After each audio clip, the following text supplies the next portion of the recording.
Professor Siddiqui to please introduce yourself before we begin the session. Thank you. Just one minute. Hello, participants. Very good evening. Myself, Muhammad Shaheer Siddiqui, and I am presently working in Aligarh Muslim University as a teacher. And I am very much thankful for HRDC AMU and the coordinators and Dr. Heather Yasmin and all others, my senior colleague, Professor Sajid sir, and all other who are present here. Thank you very much for joining me. Basically, my area of today's lecture or today's deliberation is Indian knowledge traditions, particularly the one aspect that is pedagogy. And I have been working since last 20 years, including if I add more than my school days, as well as means as a teacher in the school as well as in the universities. Earlier, I was working in Vishvarti Shanti Niketan and Tezpur University, Assam. And then I joined Aligarh Muslim University.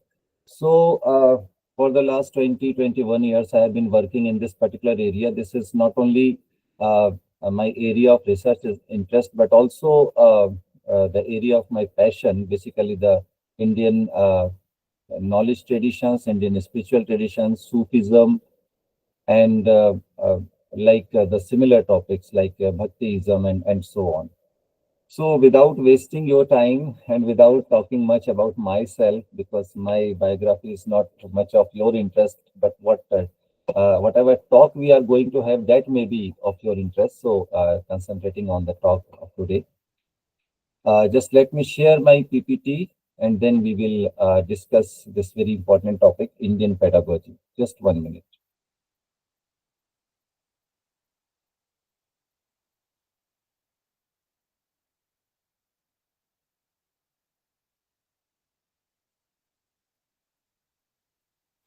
So I hope my PPT and my voice both are reaching to you. Both are Yes, clear, sir. Professor. Okay, Perfect. okay, thank you very much. So the very topic for today's discussion is, it is not a lecture, not a kind of some deliberation as an expert. Rather, I'm also learning in this area, and also since it's of my liking. So I have collected some of the aspects of from Indian philosophy, from different sources like history, like literature, what have been composed in ancient India. Then I reached to, since as a student of education, I am just trying to find out the ways how those people used to teach and used to deliver whatever the content regarding education and educational aspects. So today's topic is basically what I have decided to discuss is the sources, philosophy, and legacy. These three aspects are important for today's discussion. There may be certain other aspects also. Sources refer to those aspects from where we can drive certain pedagogy. Pedagogy is something in Indian context. It's not a thing that is pre-decided. Rather, Indian pedagogy is different in a sense as compared to pedagogy in other systems, whether they belong to Western system or Arabian system or Islamic system, you may say, or in other religious system. Indian pedagogy is different in a way that it is very closely associated with the life and its problems. And philosophy refers to, in Indian context, something which is different on a larger parameter as compared to Western aspects of philosophy. That it is not just a passion for knowledge or a love for knowledge, as normally we define the term philosophy in Western context. Rather, it is something what we call in Sanskrit term darshan, where not only we acquire something as cognitive aspect, we understand something as comprehensive aspect, but we also realize in the sense that we not only comprehend in literal sense, but in applied aspect, we try to realize it, what exactly is that. That's why it's called the darshan, whatever we see, by which the ultimate truth is seen or truth is realized. That's philosophy of darshan in Indian sense.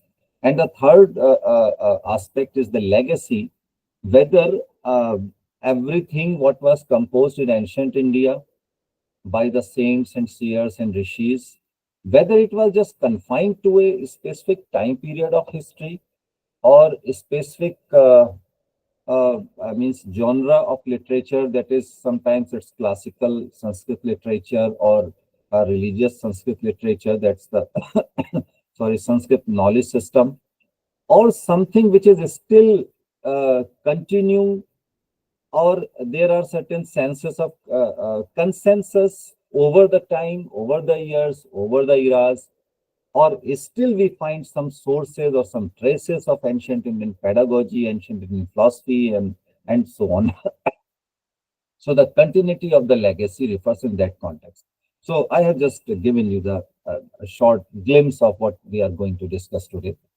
Now the agenda basically, because everything we are discussing here in the broad context of the NEP 2020, and that's why this entire orientation program is concerned with the NEP, and this is one of the areas, one of the themes of this program, what you are attending here, that is IKS, Indian Knowledge Tradition, or sometimes Indian Knowledge System, actually the term what the draft uses, IKS, but in Hindi we also refer to Bharatiya Gyan Parampara, that's why T I have written in bracket.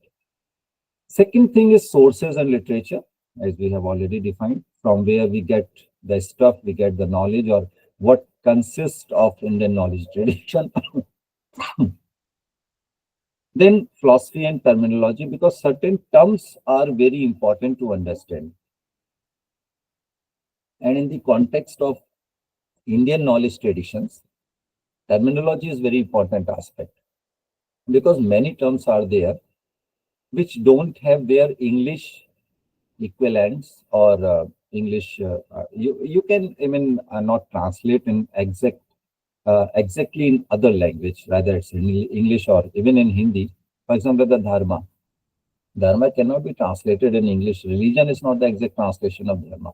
In the same way, when you use the term gyan, vidya, parampara, or means shruti, or sometimes, so many terms are there, they may be understood only in the original context. So in that sense, philosophy and terminology is important. We will try to discuss it. And traces of pedagogy in ancient text, from where we can derive certain methodology from the ancient text. What are those texts? And in order to understand, I have taken certain examples, certain illustrations from or extracts from certain texts that we will discuss, and then illustrations from the Upanishads. Basically, Upanishads are the last part of the Vedic literature, and after Upanishads, so the beyond Upanishads, you see that we find that emergence of different schools of Indian philosophy, including Vedanta, and starting from the Sankhya, Yoga, Nyaya, Vaisheshik, and so on, and some other schools of philosophy that do not have their roots in the Vedic philosophy in that sense. So, beginning with the vision, NEP 2020 and IKS, that refers to two important broad aspects of IKS vision, particularly in relation to this, why we should learn something about Indian knowledge tradition, what exactly it is, and what is the main purpose of when we find uh, the draft of National Education Policy in 2019. The term was used as India-based education. And then we find that in 2020, when the exact policy was launched, sorry, in between there's an interruption. For the last 10 days, I'm suffering from cold and some other infections. So please, pardon me. No issues, Professor. No Yeah, issues. yeah. So to instill among the learners a deep-rooted pride in being Indian. That is one aspect. So that we are Indian in what sense? Just by name, just by our passport, just by our Aadhaar card, or just because of some documents, or just by birth. That is not enough. Until we know where we belong to and in what context we should feel proud of being Indian.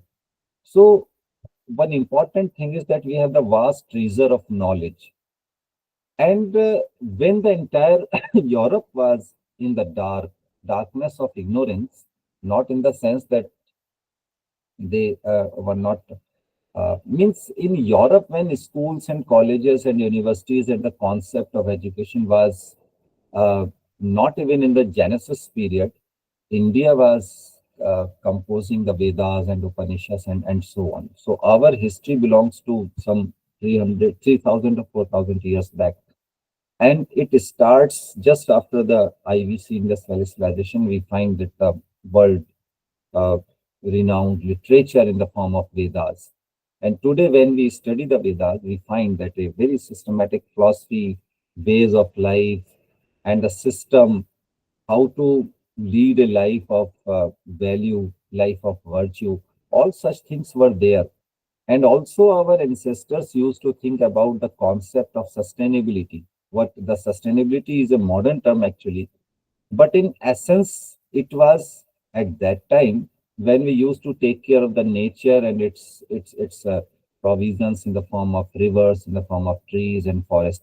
So all such things were already there. If we just compare it with our modern age, we find that our ancient era in ancient India, in the form of text, text and practices and applied aspects of life, we find a lot of things that can guide and that can redirect our ways in the modern time. So in that way, we feel proud of being an Indian in that way.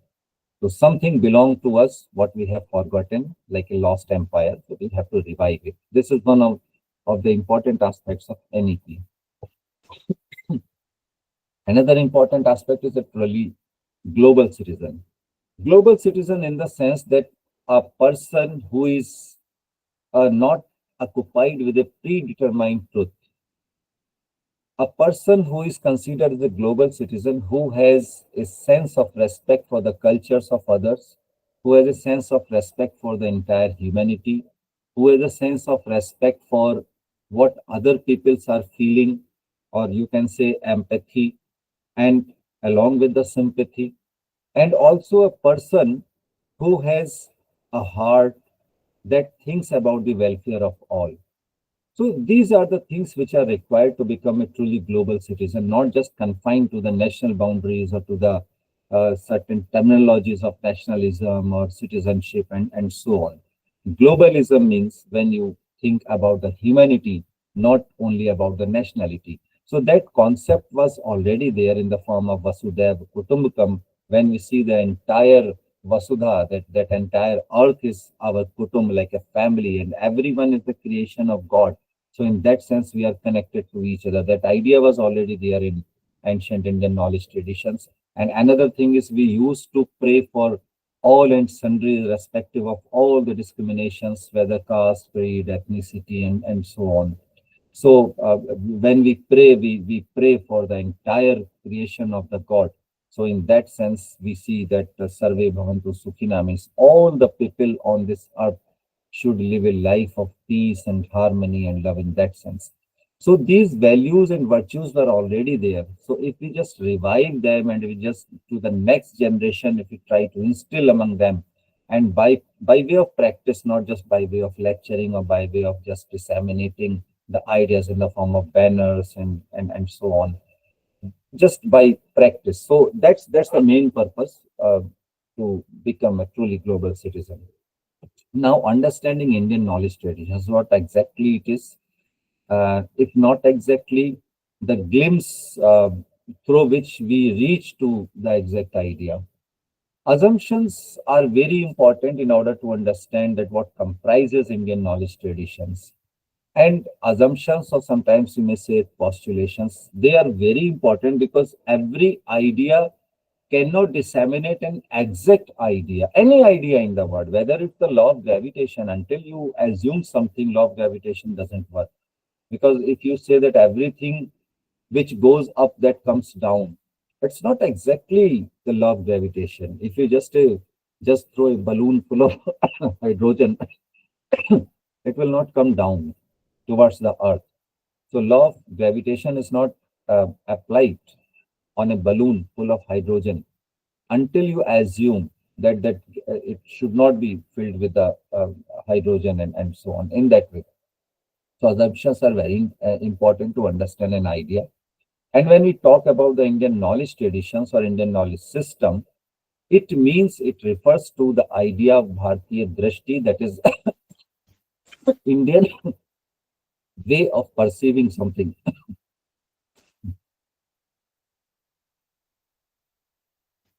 Indian way consists of three things. One is the strive for the welfare of all. Another thing is it tries to compare the idea of others with that of ours idea, what we say and what others say. That is called, in Jainism, there is a philosophy of Syadvad, that truth is always relative. Truth is not absolute. Whatever I say, I may be right, but it doesn't mean that you are wrong. You may also be right, I may also be right. There is a way in between. So where consensus is there, means respect for the views of all. This is the Indian way. That's why in ancient India, not only the Vedas, the Vedic philosophy, not only the Upanishads, but even the system of Charvak and the system of Buddhism and Jainism, they propounded exactly the theory in, uh, you can say, in contrast to what Vedas says.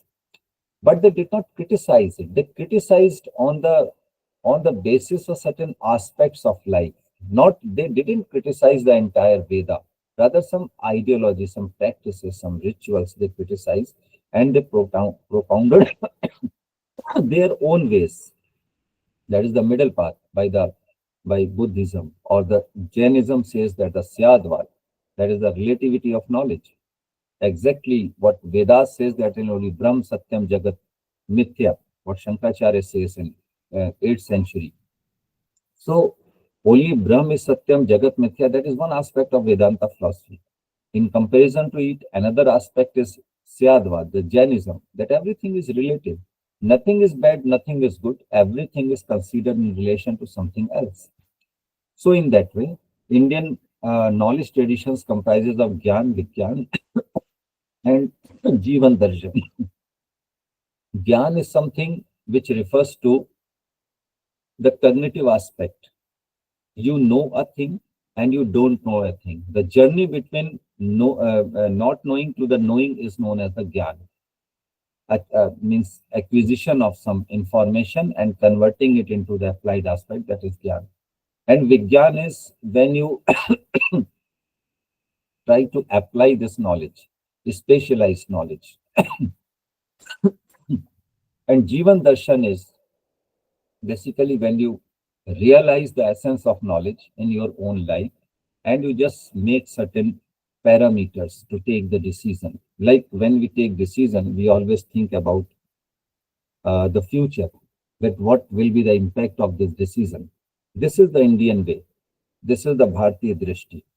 Whenever we are suffering from so many ailments or from uncertainties in life, we always pray to God. And sometimes when things are not in our hand, we always leave it to the fate. This is the Bharatiya Drishti. This is the Indian way of thinking, that everything is pre-decided by fate. Whatever will happen, happen for the good. And if we are suffering, this may be because of our karmas. And if we don't mend our ways, we may suffer. If we do the wrong things, we will suffer at the end. These are all the Bharatiya Drishti. These are all the Indian ways of thinking and taking decisions. So knowingly or unknowingly, in our experience, in our observation, in our experimentations, in all aspects of life, by one way or other way, we are following the Indian ways. This is the essence of Bharatiya Drishti. This tradition of validating, of putting into practice, has impacted our education, whether it's arts, it's administration, it's law, it's justice, it's health, manufacturing, and commerce.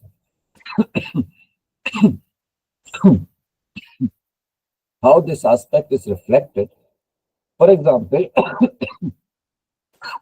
sorry, if sometimes we see a court scene And in the court scene, you see a symbol. A woman is holding a balance, and at the bottom or at the upper end, you see a verse is written, Satyamev Jayate. What does it mean? Basically, we all know truth triumph. The truth is always victorious. This is the Indian way of perceiving the judiciary or the judicial system. That if someone is telling lies, he will not triumph.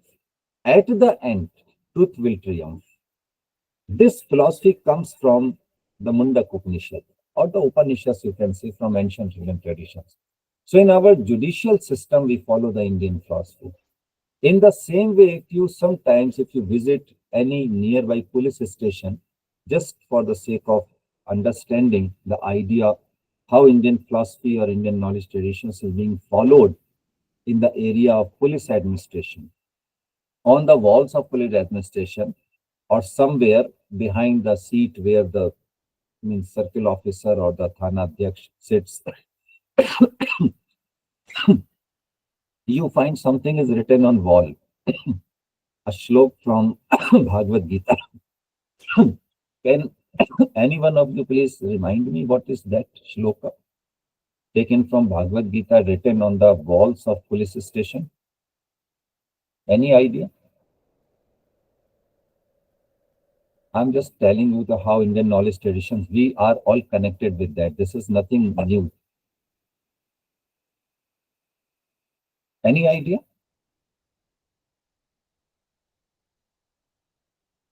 There is a shloka. This is written on the walls of police station in Sanskrit, taken from Srimad Bhagavad Gita, a very famous shlok which begins with Yada Yada Hi Dharmasya.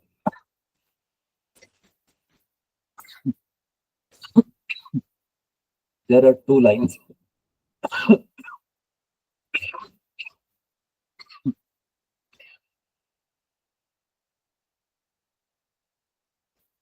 No idea?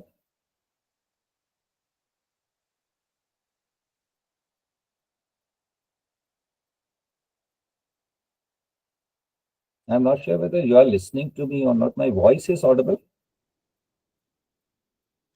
Participants? You are audible, sir. So just there's a small query from your side, from my side, and I just there's a small shloka from this four-line shloka. Yada Yada Hi Dharmasya. There is one. Professor, in case you're not very well, we can even wind up this session a little early. Yeah, I will try to just another 5 to 10 minutes. If I am not comfortable, then I will wind up. Okay, I'm trying to. I'm trying. right, right. So actually, this is very important shloka from Srimad Bhagavad Gita. Uh, Abhyuthan, that is the what you say. Yada yada hi dharmasya glane bhavati bharata paritranaय sadhunam vinashaya cha dushkratam. This particular line from this four-line shloka is written in the police stations basically.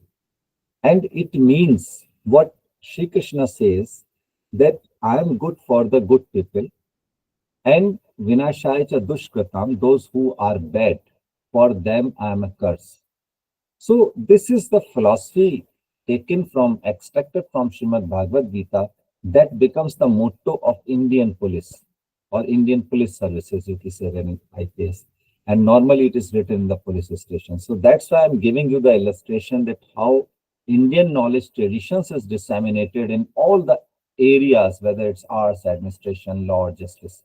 In education, I think during our school days, if you remember that in the morning assembly, we used to recite a verse from Rig Veda, Asadoma Sadgame, Tamsoma Jyotirgame, Mratyorma Mratamgame.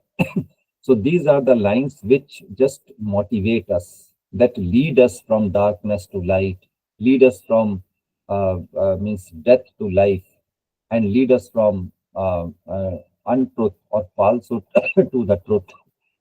So in that way, you see that guiding forces are being extracted from the Indian philosophy and the knowledge traditions. Even in the health, I have given you the example, Sarve Bhavantu Sukhina and Sarve Santu Niramaya, means all people should be healthy in that sense. So in all the areas. Now we can define the term knowledge of India in this sense includes knowledge from ancient India and its successes and challenges and a sense of India's future aspirations specific to education, health, environment, and indeed all aspects of life. So, coming towards the next aims and objectives, just I will take the 2 minutes break. Let me take my medicine, then I will continue. I will continue. Just 1 minute. By that time, Yes, yes, Professor. Yes. you Yeah, yeah. please read participants. You please read these slides I am putting before you. I am just coming back within a minute. Right, Professor.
So, thank you for bearing with me and coming back.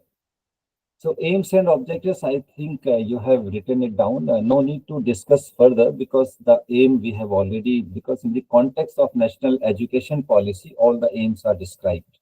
So in that sense, we can say the basic purpose here is to understand the pedagogical aspect for today's lecture. So coming towards that, time scale, if you just try to understand that Rigvedic period starts from 1500 to 1000 BC and up to the 280 to 680, Manusmriti to Deval Smriti. So these are the things which were composed there in the form of literature, in the form of oral traditions, in the form of practices, and so on.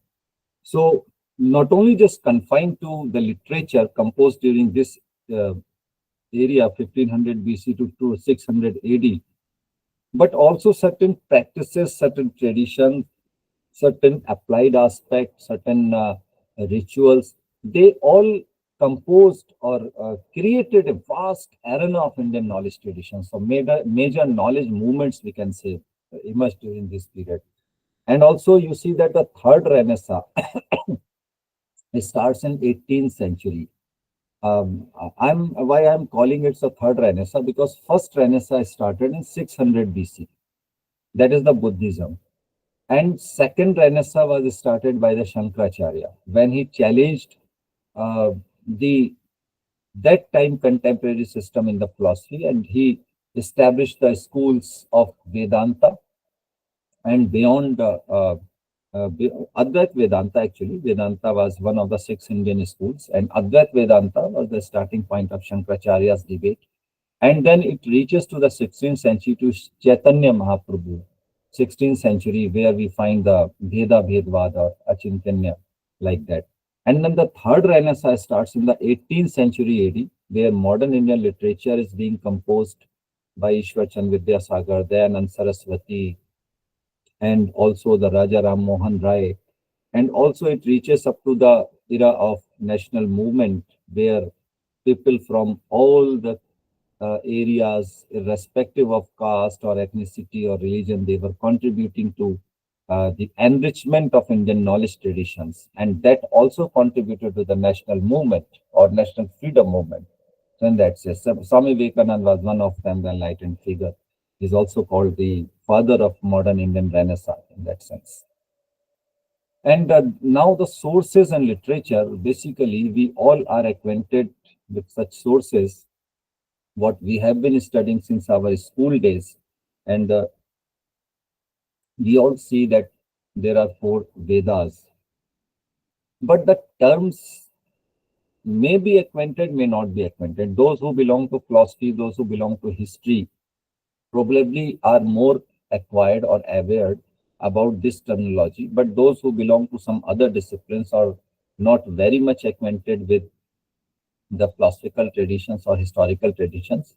For them, these terms may be new, but not unknown. Samhitas are basically the term which is used for the four Vedas, basically Rigved, Yajurved, Samved, and Atharvaved. These four are known as the Samhitas. And why they are called the Samhitas? Because the content in these four Vedas are basically the verses which were composed in the praise of gods. And who were those gods? Rig Ved mentions 33 types of gods. 33 types of gods. In the later period or somewhere in the history, how it converted into 33 crore, 33 crores of deities. I don't know what is the source of this 33 crores, but normally Rig Veda describes only 33 types of gods. And in the praise of those gods, some verses or shlokas, or normally they are called the Richain, they are composed. So Rigved, Yajurved, Samved, and Atharved. Subject matter are different. And then Brahman Granths, they talk about that how these deities are to be worshipped, the ritualistic aspect, in very brief sense. Ritualistic aspects are uh, available in Brahman Granths. And then Aranyakas, these are the books which were composed basically for those who were the forest livers, who used to live in the forest. And you would astonish that how they would live in the forest, because the system in ancient India was based on uh, Varnashram Vyavastha. Sorry. Chatur Ashram Vyavastha was there, Brahmachar Ashram, then Grast Ashram, then Vanprastha Ashram, and Sannyas Ashram. So, what happened in Vanprastha Ashram? And every ashram, every phase of life begins at the age of, means when you just complete the 25 years of your age, and then the next ashram begins. When you complete your study at the age of 25, then you will enter in the Grast ashram, means you are going to marry. So in that way, when you attain 50 years of age, then you will enter in the Vanprastha ashram. Vanprastha ashram doesn't mean that you are just totally isolated. Means you have to think about the whole society beyond your family. In the Grast ashram, you were thinking about your family. But in the Vanprastha ashram, you are thinking about the whole society, that what you can contribute to them. So you have to live in the forest. You don't have to interfere in the family matters as a head, because your elder son is the head of the family now. So you have to move for the forest.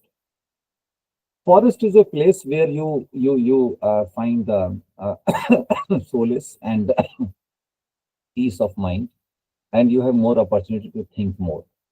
So that's why these books are called the Aranyakas. Aranya means forest. Aranya means jungle in Sanskrit.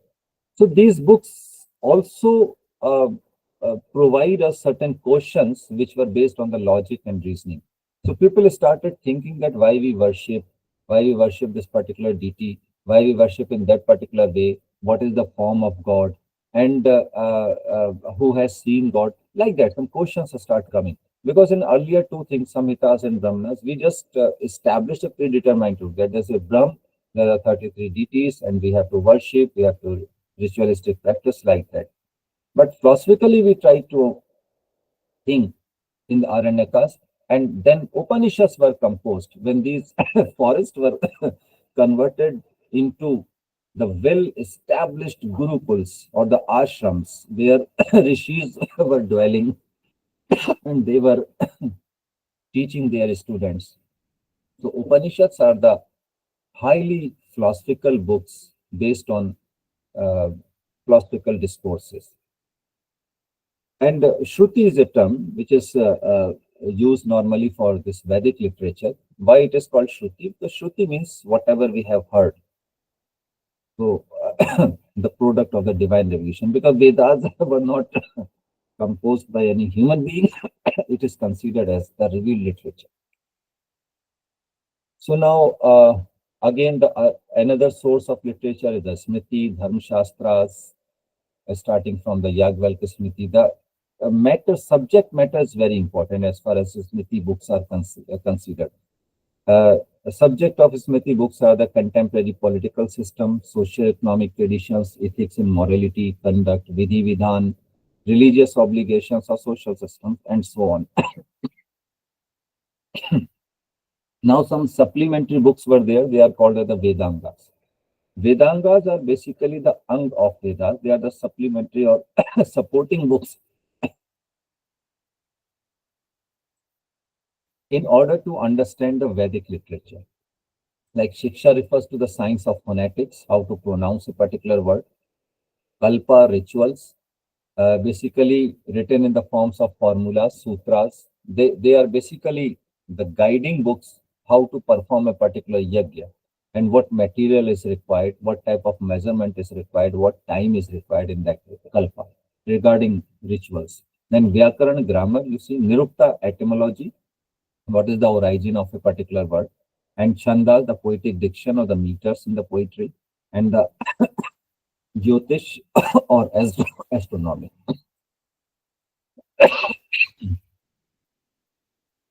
Now, coming towards the pedagogy,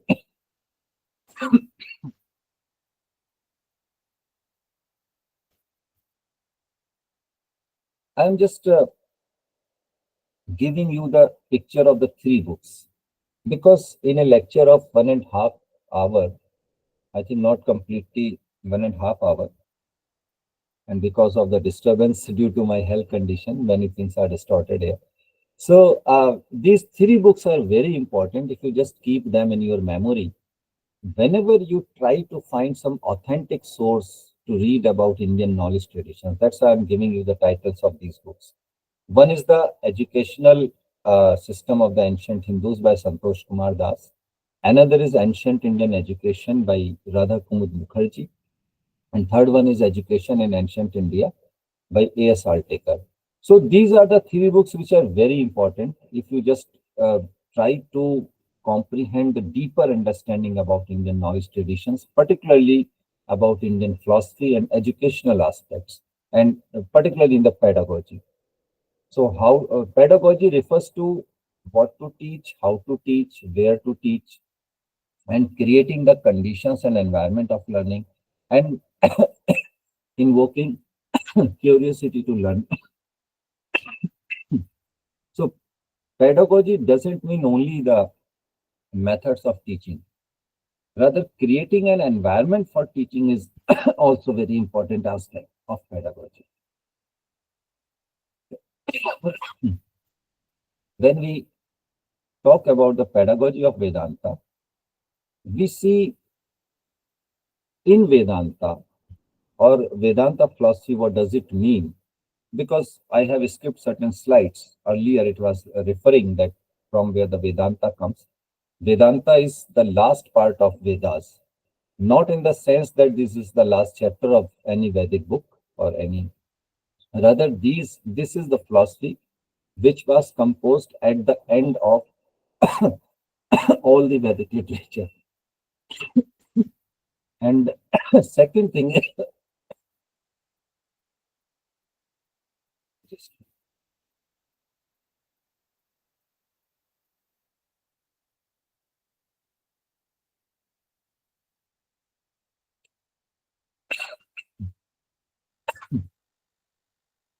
so in that sense, you see that pedagogy of Vedanta, one aspect is composition at the last of Vedas. Second, very important aspect of the term Vedanta is that is it refers to why it is called Vedanta, because it talks about the last objective or the last aim of life, ultimate aim of life. What is the antim lakshya? That is you call the antim lakshya is what? That is to realize the Brahm, to realize the truth in your soul. That is the antim lakshya of human life. That's why it is called the Vedanta, means the books which talk about the antim lakshya. That's why Vedanta is not just a book, rather it is the combination of the three sources, Upanishads, Bhagavad Gita, and Brahma Sutra. And then you see that when we talk about the Bhagavad Gita, it talks about the three yoga. Three yoga means the addition. Yoga, not only the some kinds of aerobics or some kinds of asanas, rather it is a combination of the additions of three things. One aspect is knowledge, another is bhakti, devotion, and third aspect is the work or service, or jnana yoga, bhakti yoga, karma yoga. In modern psychological terms, you may refer to these aspects that Jnana Yoga refers to the cognitive development, Bhakti Yoga refers to emotional development, or Karma Yoga refers to psychomotor development. So, in that aspect, you see the teacher asks that what to teach, highest ideals of education, or Mahavakyas. So, these are the things which refer to reach the ultimate object of life, because these were the highly philosophical objectives, and not everyone is interested in the salvation. So that's why preparation was more important. Preparation was more important because ultimate truth is not for all. Because everyone is not interested in spirituality, because many people are concerned with their worldly life. That's why in Upanishads, in ancient Indian knowledge traditions, knowledge is not something which is talking only about the realization of Brahm. Rather, knowledge is divided into two categories. One is or Gyan, one is Paravidya, and another is Aparavidya. Paravidya talks about the spiritual knowledge, and Aparavidya, that is concerned with the worldly affairs, the knowledge about the world. So that's why Upanishads are not incomplete. They do not talk only about the spirituality or the about the Brahm. Rather, the life what we live in this world, that is also important. And for that purpose, knowledge may be achieved, or validity of knowledge may be achieved by different sources. That's why they are known as the evidences. These are written here on your screen, and you may have a glimpse of it. That pratyaksha is perception, whatever you see. If it is knowledge, that is one of the validity. Then valid sources, one of the valid sources. Then anuman is inference. When you see, for example, if you see the cloud in the sky and you apprehend that there may be rain in the next 2 3 hours. So it is anuman, it is inference. This is one of the valid sources of knowledge in Indian traditions. Pratyaksha, whatever you see by using your eyes or by touching something, you may say that it's soft or it's hard. Or by listening a music, you can say whether who is the singing or what is the raga or what is the sur in that way. So pratyaksh means what you realize by your sense organs. And anuman, on the basis of certain object, you infer that what will happen. These are the two sources. And third is the Upaman comparison. When you define something in relation to something else. For example, it's not easy to define the term long until you have something which you may compare with. If you say the long, so what is the meaning of long? Until you have something which is in comparison to long, it is short. So by way of comparison, we reach to the conclusion. So in the different schools of philosophy, Sankhya, Yoga, Nyaya, Vaisheshik, Mimamsa, or Vedanta, these overall these are the six sources, but it is not necessarily that all the six schools of philosophy accept all the evidences of knowledge. This is one of the important aspect of pedagogy, the methods of teaching, which source you are going to utilize in your pedagogy. Then how to teach. Preparation is very important before applying any methodology, before applying any pedagogical aspects. Preparation is very important. That's why it is always said that if someone is thirsty and then if you offer the water, he will be happy. If someone is not thirsty, water has no intensity or he has no intensity for water, and water has no utility for that purpose. So you can bring the horse to the pond, but you cannot compel the horse to drink the water. So that's why in Indian tradition, knowledge traditions for pedagogy, before the application of any methods of teaching, it's required on the part of a student as well as on the part of teacher that a student should be prepared for the acquisition of knowledge. It is not so like in the modern Indian classroom, the teacher enters into the classroom and starts teaching by utilizing the audiovisual aids and so on. And the students not necessarily whether they are grasping whatever you are saying, not necessarily that your entire teaching is effective or fruitful or effective or what you say that it is fruitful or the results are being achieved or not. Because if the students are not prepared, nothing will be achieved. So Vedas says or the Vedanta says that Shatgun or Sadhan Chatushtay. Sadhan Chatushtay refers to the four and Sadhan means the sources. So simple translation is the four sources. Four sources, what? One is the rationality, another is detachment, and the Shatgun means Shat means six, and Gun, you all know that qualities or virtue. Six qualities are required. One is calmness of mind, control of sense organs, concentration of mind, conviction in teacher, virtue of tolerance to bear. They appear very difficult if you write them in Sanskrit. Since Sanskrit, if not, is our language. If Sanskrit is our language, then everything would be easier. Whatever language the case is, everything, if Arabic is your language, then every term in Arabic would be easier to you.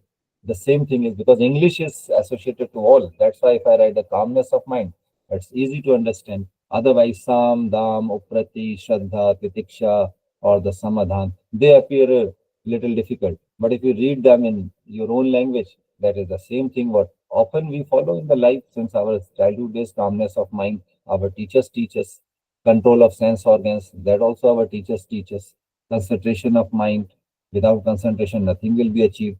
In the same way, faith and conviction and teacher, this is the Indian tradition. Every year we celebrate Guru Purnima as well as we celebrate the Teachers' Day. Both days are celebrated. There we just try to put our faith, conviction in the teacher, and then virtues of tolerance to bear the fruits.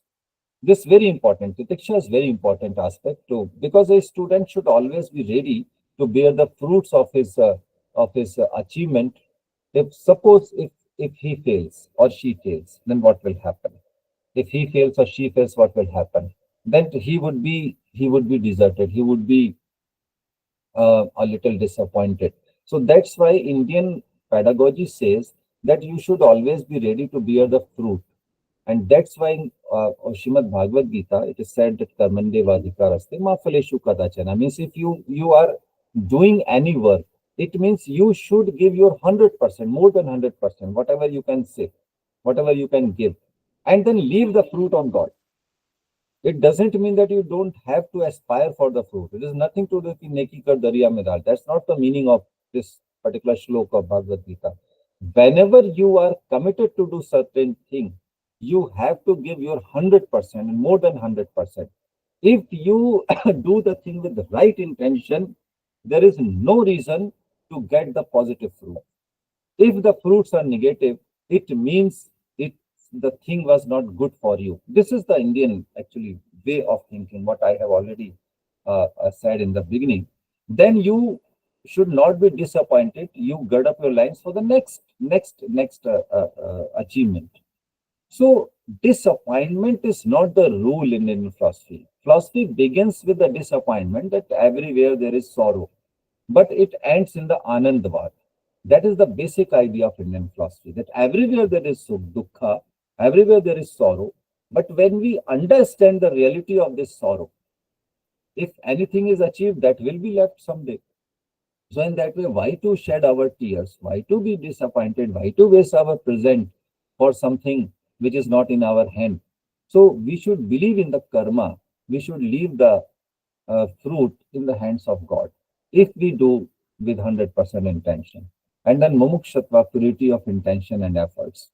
So अब ये जो तितिक्षा है, that is the fifth point, titiksha, that refers to basically sometimes we see in the schools if some students fail in a high school examination or a 12th examination. So often some years back and last year also many news were there that students committed suicide.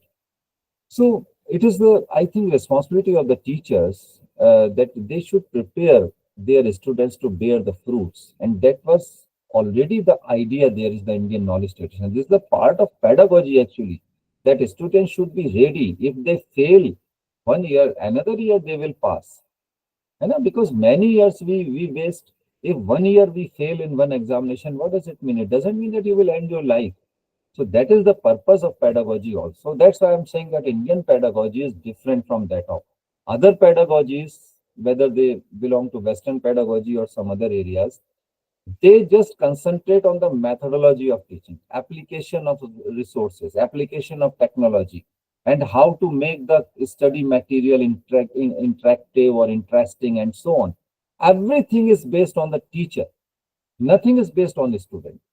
And sometimes it is based on the students. They are talking that how we can impress our students by presenting the things in a beautiful way, in an interesting way. But who is thinking about that? Why student is suffering? Why student is not smiling? Why there are tears in the eyes of my student? Who is thinking? So that's why Indian pedagogy makes the teacher understand that the tears of students are very important for a teacher, because if a student weeps, it means the teaching of the teacher is not fruitful. Why the student is teaching? The purpose of the teaching is to bring the smile on the face of students. Why they are suffering from disappointment?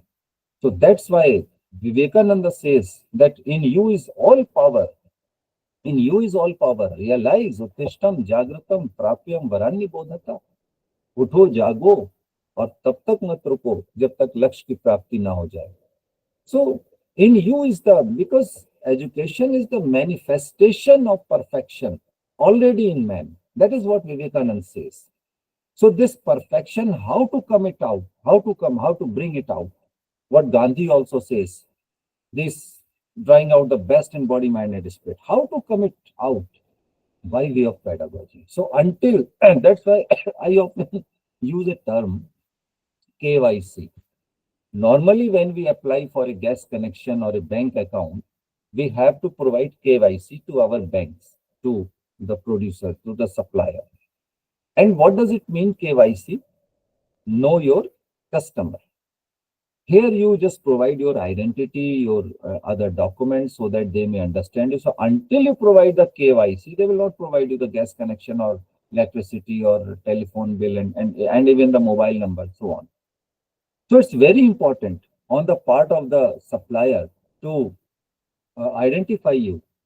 And if a teacher enters into the classroom, she starts deliberating the lecture without understanding the who are the listeners, who are the students, what is the mental status, what is the physical status, what is the spiritual status, what is the moral status of the students, what is the socio-economic status they belong to, and how they think, how they laugh, how they weep, every aspect. So that refers to KYC, means know your child. KYC refers what I say, know your child. This KYC is very important for a teacher. Without it, pedagogy is incomplete. Now you see where and why to teach.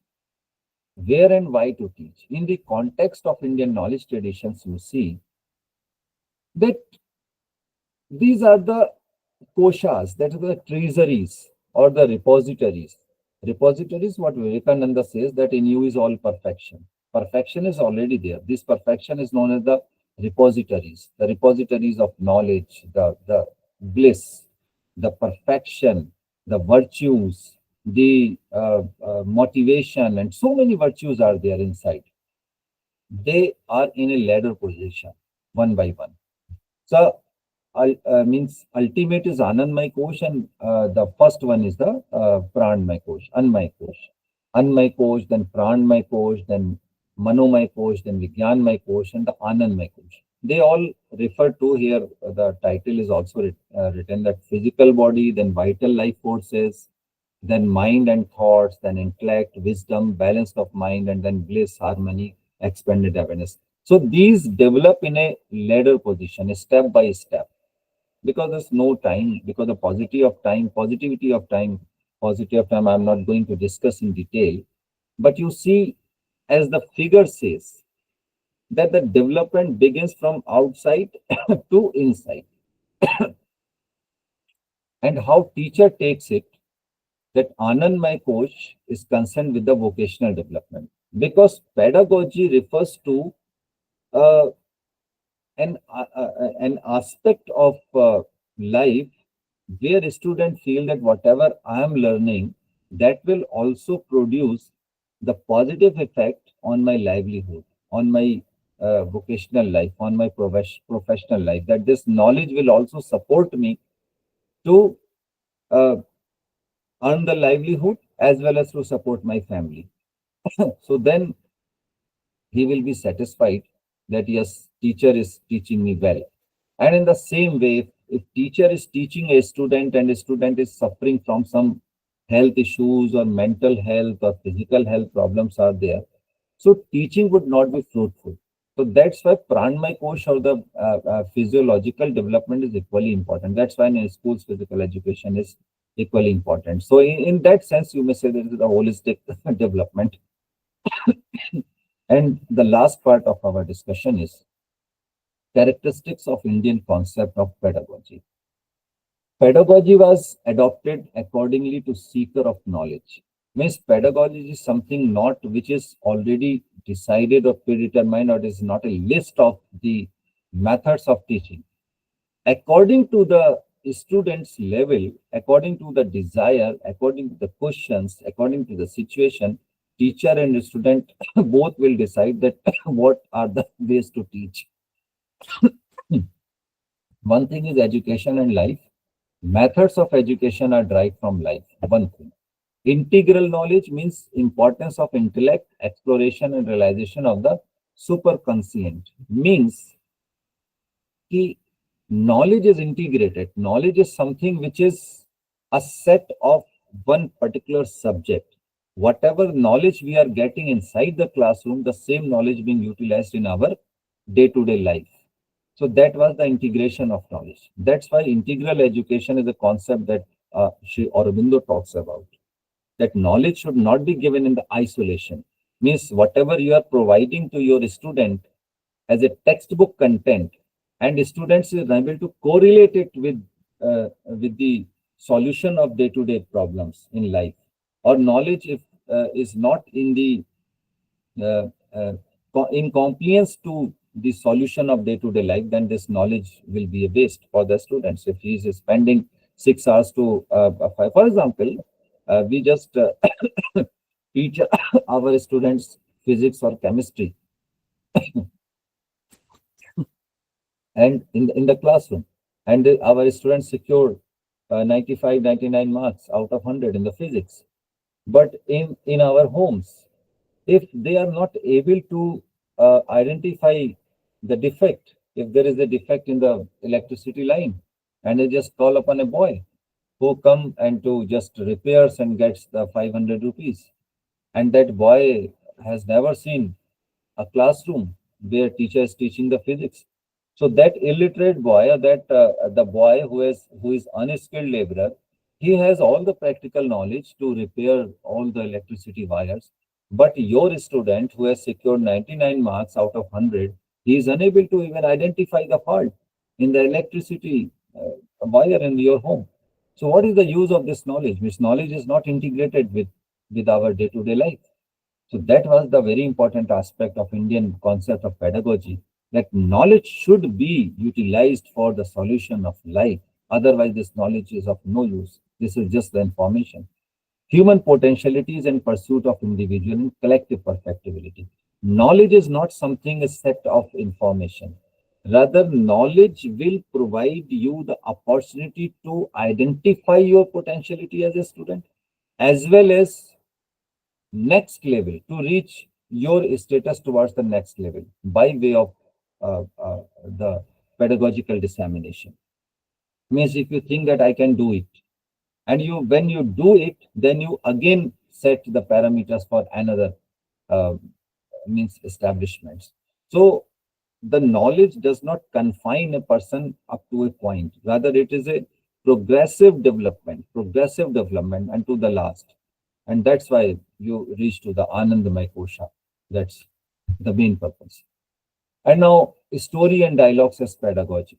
One of the very important aspects. Today, we talk about the pedagogy of the oppressed, and we dialogism in students or storytelling methods and so on. But in Upanishads, you see that these were all the age-old methods, and where teacher is teaching the student the greater ideas, the deeper ideas of soul related to God, related to life after death, and all the philosophical aspects of life by way of story, by way of dialogue. So these are the examples. Nachiketa and Seeker Samvad in Kathopanishad, and you see Gargi and Yagvalk in Brahadaranyak, and so on. So these are some methods. Sutra method or formula method. Kalpa Sutra, collection of aphorism on the mode of ritual performance. I will share the slide, then it would be easier for you to understand by reading. I'm just skipping the slides in a very quick way.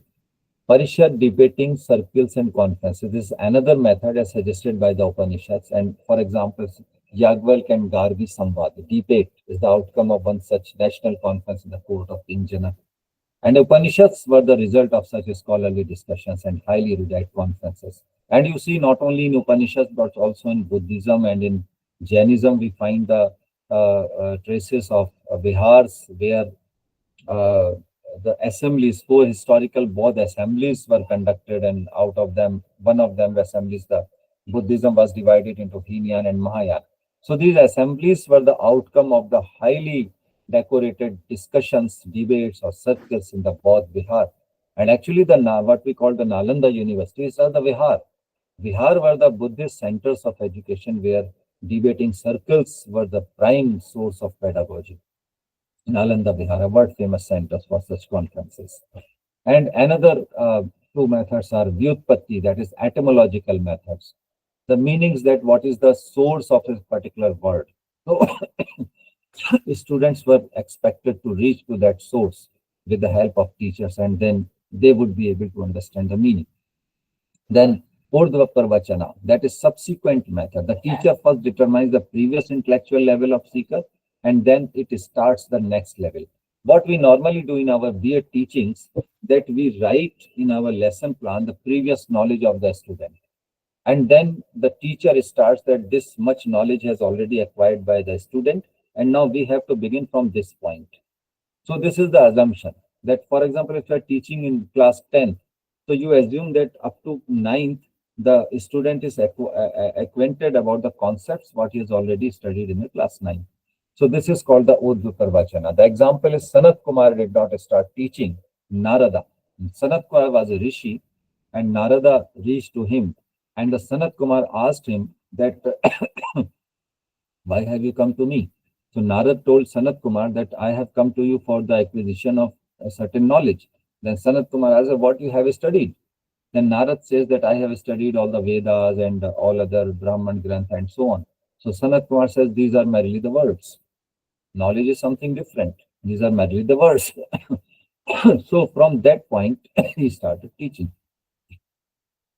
Now, that is allegorical methods. Like allegory means the story which is not real, but it seems to be real in order to understand some idea, some concepts. So a story of two words, the main aim of lesson to teach is to teach supreme knowledge, Paravidya. It is found in Mundak Upanishads. And then these stories were composed by the teachers actually. These were not the actual stories, but they are the allegories. In the same way, story of Ashmekh sacrifice. The purpose of this story is spiritual significance through symbols and a story of Janashruti and so on. Now again, Akhyayika allegorical methods, you see story of Nachiketa, story of King Bredrat, and story of Uddalak Aruni. And again, Anukramik sequential method, where one thing is connected to another. For example, the teaching material is presented in a series of question, answer, where the answer of one question gives birth to the next question.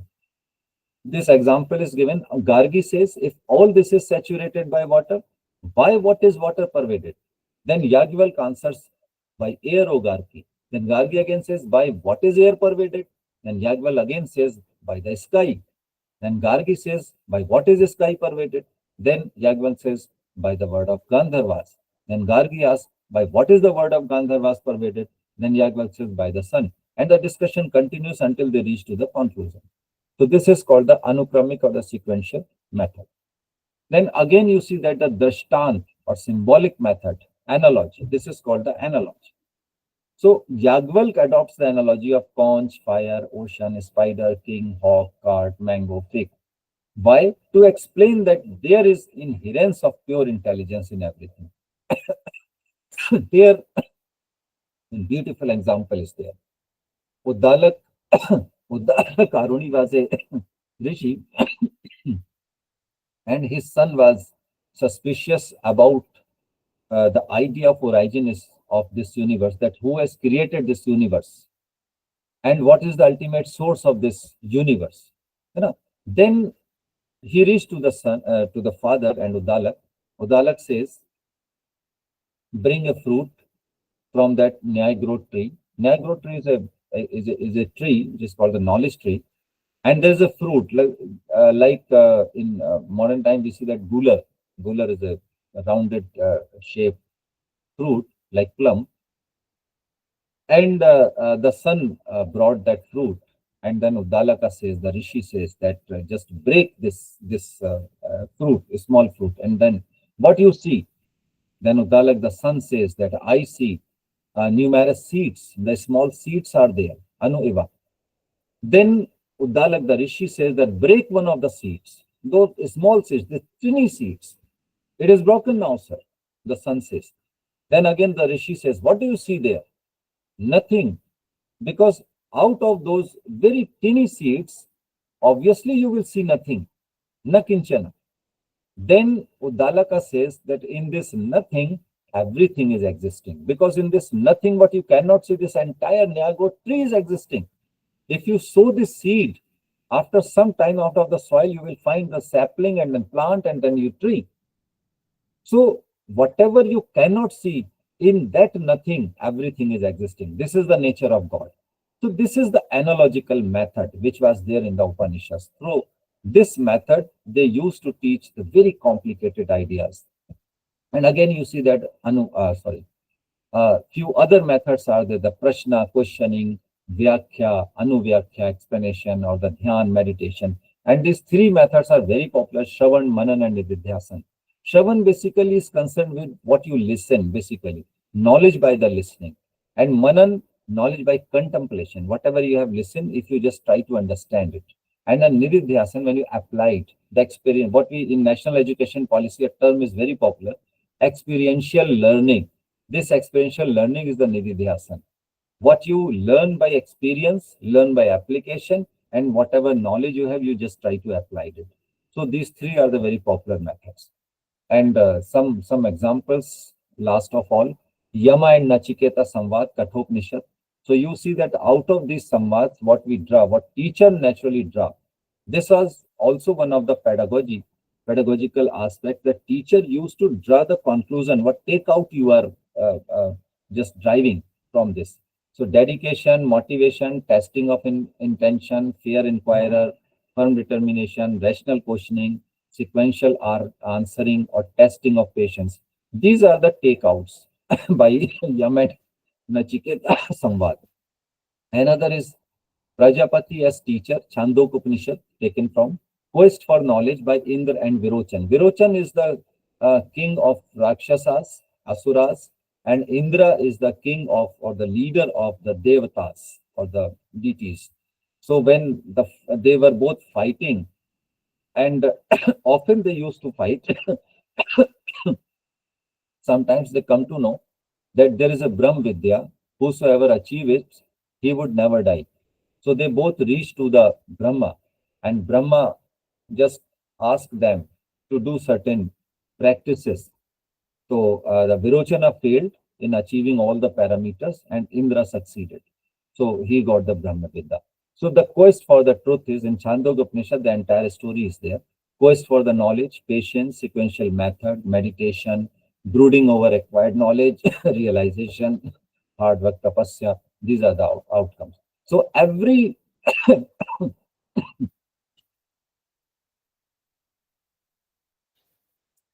pedagogical method is not devoid of the outcome. It is complete in sense. One aspect is preparation on the part of a student, preparation for teaching.